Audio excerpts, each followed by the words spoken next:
this pursuing a smooth and regulatory intellectual property cycle, have IP policy. So what is IP policy? So intellectual property or IP policy is a formal document or framework covering all of the important functions in a business that might relate to creating or using intellectual property. So an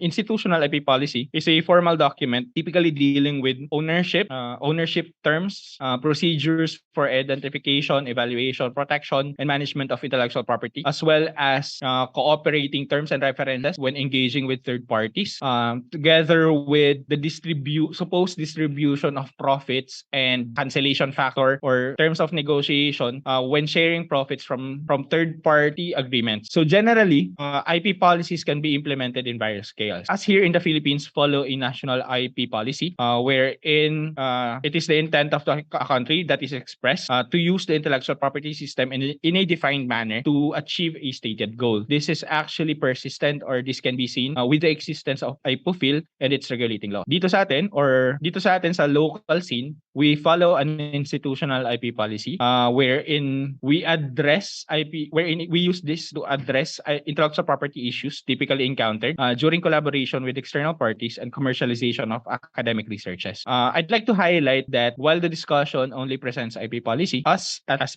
ITSO do not end our services or do not end our IP management in intellectual property alone or intellectual property management. We also tend to have technology transfer policies wherein we include terms and references in terms of commercialization our technologies and having it upscaled in terms of a community transfer technology or as a spin-off. So in here, I had the goals of having an institutional IP policy summarized into three categories. So we have legal certainty, technology advancement, and as a provider of a supporting environment. So in terms of legal certainty, the existence or having an institutional IP policy provides balance in addressing or in how to take action on conflicting interests of universities, industry, and society.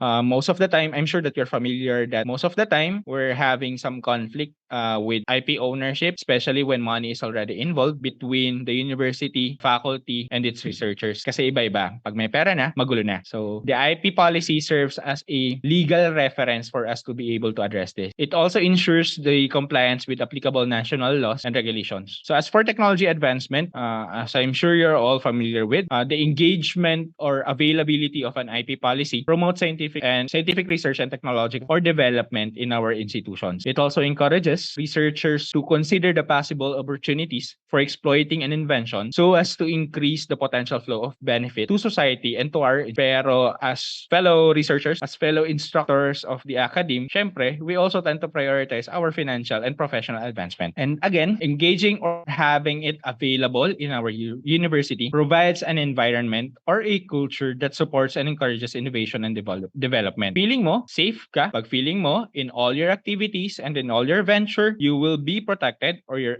output will be yours and protected, you will be encouraged or you will tend to proceed with what you're doing without any hesitation. Kasi as universities and research institutions seeking to partner with industry or other organizations, we need to have a policy which we can use for us to have an effective IP management and technology transfer procedure. Such policies provide us structures, predictability, and a beneficial environment in which commercialization partners or those from the industry sectors and research stakeholders, may it be students, technicians, or other professionals, can access and share knowledge in terms of technology and our IP. So with this, I'd also like to highlight that each university or each institution will has the personal autonomy to develop their own approach, taking into account the interests of their stakeholders and taking into consideration what is being experienced in each university.